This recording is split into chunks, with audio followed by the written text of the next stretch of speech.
Good morning and welcome to today's edition of 10 with Ben, a Friday morning edition here on May 17th. Let's get right to it. As you know, we start with the Baseball Reference Immaculate Grid, and then we work our way into, well, whatever I want to talk about. Today's grid. Sorry about the glare, guys. It's early. Today's grid, as you know, and eventually I'll stop explaining the grid to you. We have 9 spaces on this grid, 9 guesses to go immaculate. Can't use the same player twice. You need to guess the player that intersects with the corresponding grid. At the end of this, they will assign a rarity score. The lower the number, the more knowledgeable you are about the game and history of baseball. The higher the number, the more common your knowledge is, but still, knowledge is knowledge. So, single-digit rarity score, elite knowledge. Triple-digit rarity score. Sorry, I had somebody calling me here. I'm just going to shut that off for a second. Triple-digit rarity score. You know, a lot of people guess them the same guesses as you. So, the first square on the grid is a player that played for the Atlanta Braves and Florida or Miami Marlins. Going for rarity here, so I'm going to go with Jeff Francoeur. That is correct. A player that played for the Braves and the Cubs. I'm going to go with 1989 Rookie of the Year runner-up, Chicago Cub Dwight Smith. It was his teammate Jerome Walton that had actually won the Rookie of the Year that year. An Atlanta Brave that played right field for a minimum of 1 game in their career. Could be anybody, right? I gotta think back in my head to old baseball cards when I was a kid. I guess if you were an outfielder, you probably played at least 1 game in right field. I'm gonna go with Jim Thatcher. I believe from the 89 or 90 Braves. Hi, I was correct. Looks like here he also played for the Phillies. Player that played for the Phillies and the Marlins, Jim Eisenreich comes to mind off the top of my head, but I'm going to go with pitcher Dennis Springer. Yes. Dennis Springer, correct. Okay, player that played for the Phillies and the Cubs, I'm going to go with ESPN baseball analyst Doug Glanville.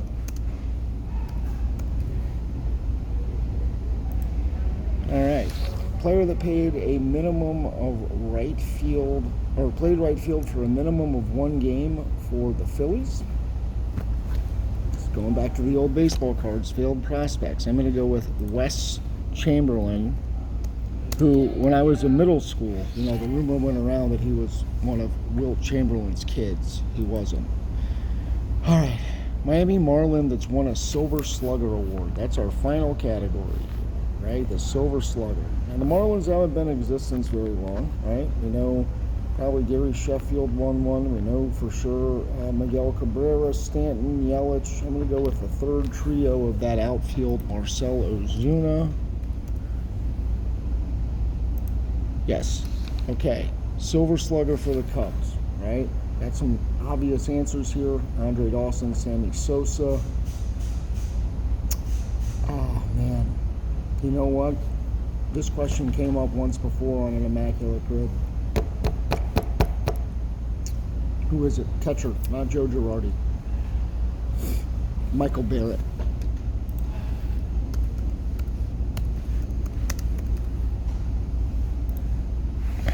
That's the one right there. Look at that, 0.4%.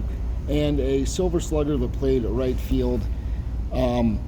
This is a pretty common answer for me. Hopefully it's rare for everybody else, but my answer is former Red Sox right fielder Dwight Evans. Look at that.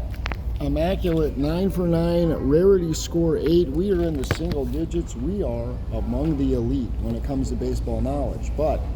And this is coming off of yesterday's 4, right? So before yesterday, we never got into the single digits. We were close. We had like some 12s and 13s, a bunch of them under 20. But the last 2 days, we've gone 4 and 8. So how about that?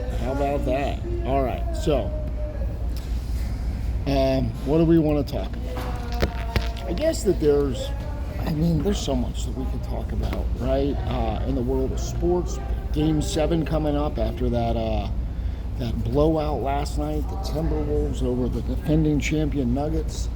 Do you know what I want to talk about? I want to talk about something sports adjacent. I want to talk about the world of sports trading cards. I want to talk about sports cards. I want to talk about baseball, football, basketball cards. It is a true passion and hobby of mine.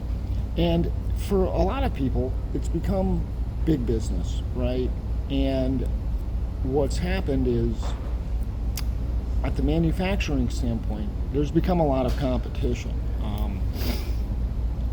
You have two major companies. You have Topps and Panini. Topps now owned by Fanatics, who does the uniforms and apparel for all the major sports leagues.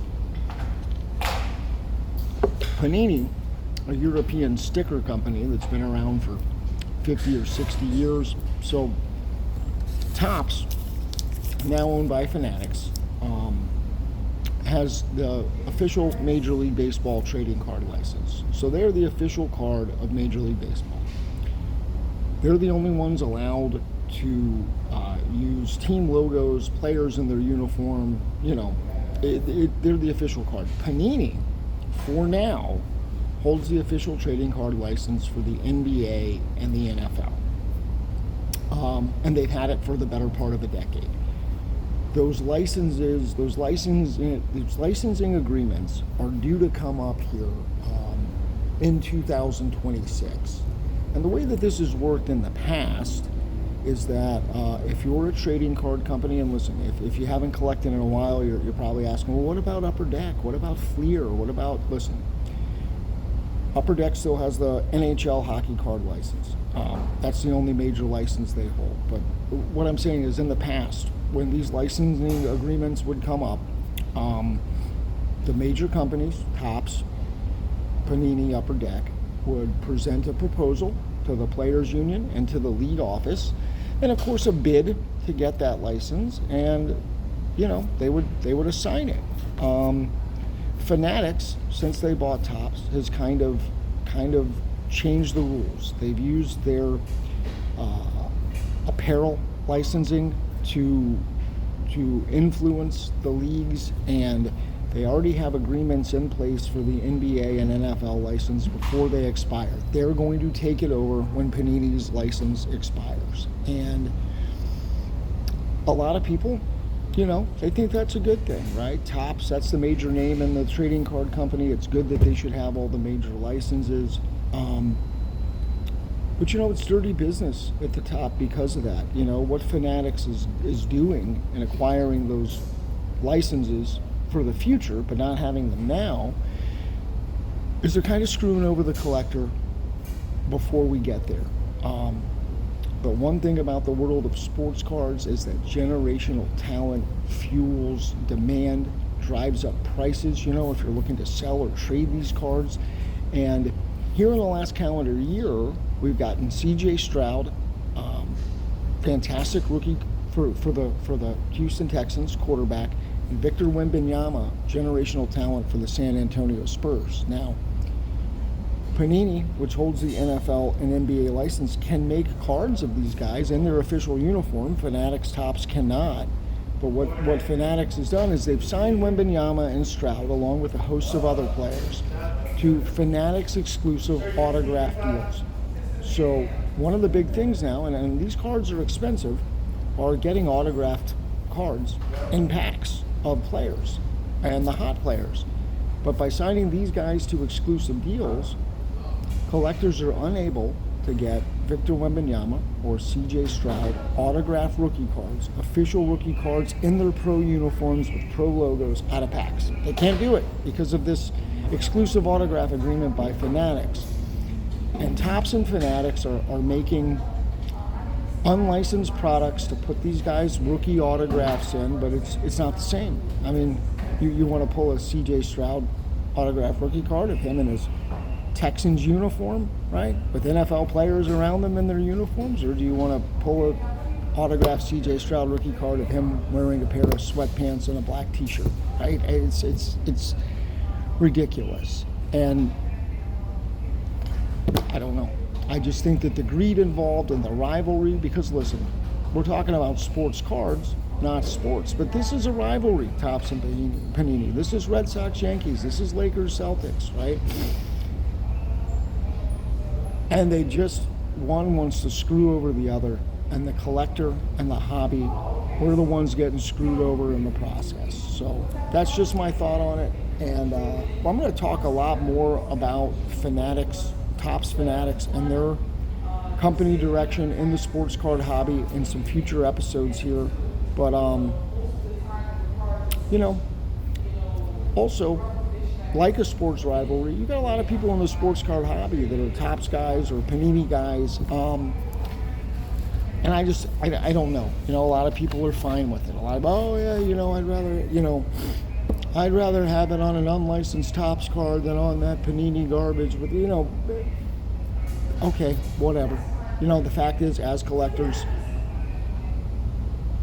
Fanatics is doing a disservice to us in the name of greed and in the name of rivalry. And I just think it sucks. That's my opinion. This has been 10 with Ben, Friday, May 17th. Thanks for tuning in. That was some immaculate grid today, 2 days in a row.